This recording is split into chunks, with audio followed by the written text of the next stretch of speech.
जब अल्लाह ताला ने उन्हें बंदर बनाया तो शक्ल से ये लोग बंदर नजर आते थे, मगर उनके अंदर शऊर बाकी था।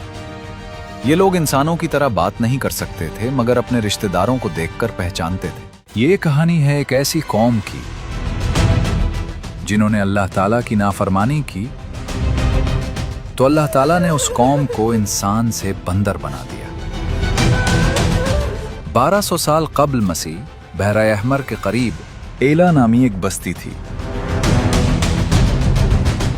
ये बस्ती मौजूदा उर्दन की साहिली पट्टी पर वाक़ थी और ये कौम बनी इसराइल से ताल्लुक़ रखती थी।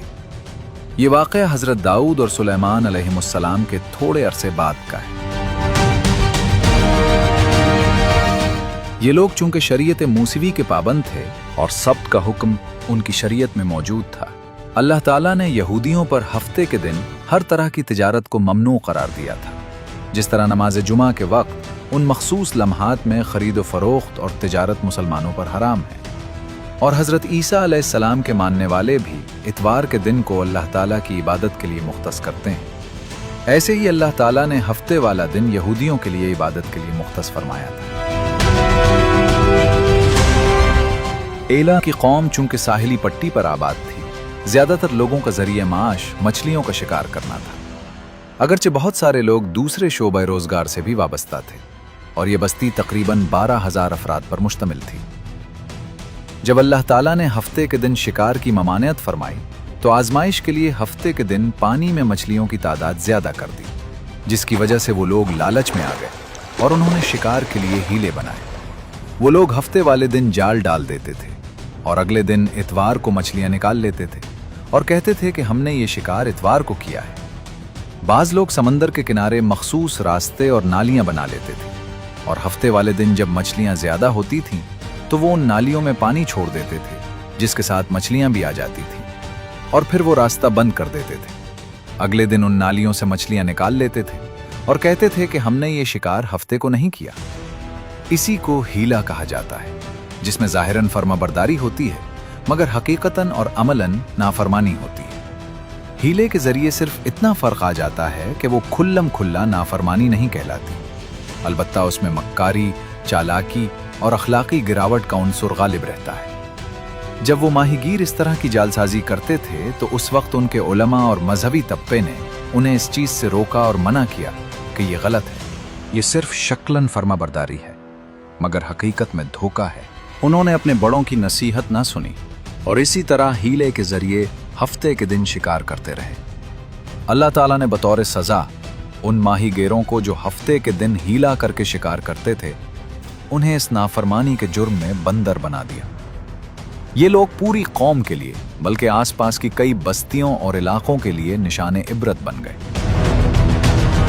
मुफस्सिरीन के मुताबिक जब अल्लाह ताला ने उन्हें बंदर बनाया तो शक्ल से ये लोग बंदर नजर आते थे, मगर उनके अंदर शऊर बाकी था।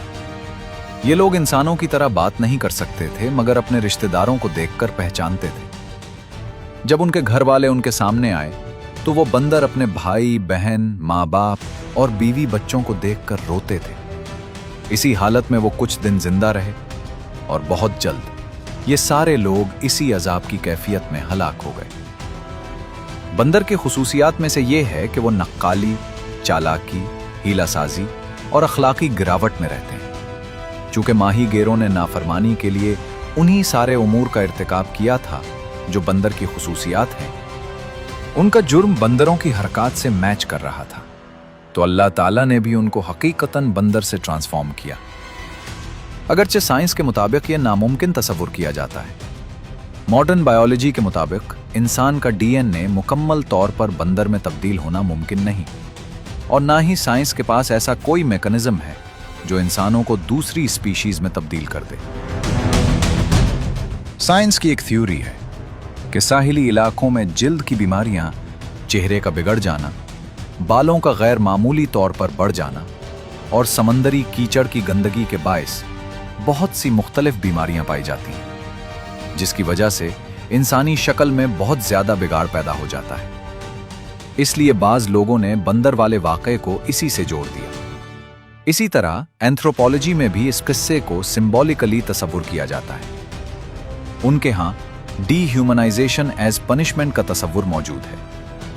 एंथ्रोपोलॉजी का मानना है कि कदीम ज़माने में बतौर सज़ा बाज़ दफ़ा इंसानों के साथ जानवरों वाला सलूक किया जाता था और बाकायदा उन्हें जानवरों वाला स्टेटस दे दिया जाता था। जैसे कदीम रूमी गुलामों को बीस्ट्स यानी दरिंदा कहा जाता था और उन पर तशद्दुद किया जाता था। इसी तरह बाज़ अफ्रीकी क़बाइल में मुजरिमों को जानवर का लिबास पहनाकर जंगल में छोड़ दिया जाता था। यानी ये हकीकतन और बायोलॉजिकली ट्रांसफॉर्मेशन का अमल नहीं था, मगर सिंबॉलिकली ट्रांसफॉर्मेशन का अमल मौजूद था। अगरचे कि मॉडर्न साइंस और एंथ्रोपोलॉजी की रिसर्च अपनी जगह दुरुस्त है, मगर अल्लाह ताला ने कुरान पाक में इस किस्से को इस्तिआरे के तौर पर नहीं जिक्र फरमाया, बल्कि वाज़े तौर पर क़िरदतन का लफ्ज़ जिक्र किया है। यानी ये ट्रांसफॉर्मेशन का अमल हकीकतन ही था। इंसानी सतह पर इसका वक़ू अगरचे नामुमकिन है, मगर मोजज़ाती तौर पर और अल्लाह ताला की कुदरत से ये बईद और नामुमकिन नहीं है। कुरान ये किस्सा हमें इसलिए सुनाता है ताकि इंसान अल्लाह ताला की नाफरमानी से डरे। कानून तोड़ना बुरा है, मगर कानून से खेलना उससे भी बदतर है। जिस तरह बनी इसराइल के अफराद ने हीले, चालाकी और मक्कारी से हफ्ते के दिन शिकार खेला और फिर अल्लाह की पकड़ में आए, उसी तरह आज भी अगर लोग हीले के जरिए अपने जुर्म को छुपाना चाहते हैं, सूद और शराब को नाम बदल कर हलाल करना चाहते हैं, तो उनके लिए ये किस्सा वाज़ेह तौर पर इबरत का सामान फराहम करता है।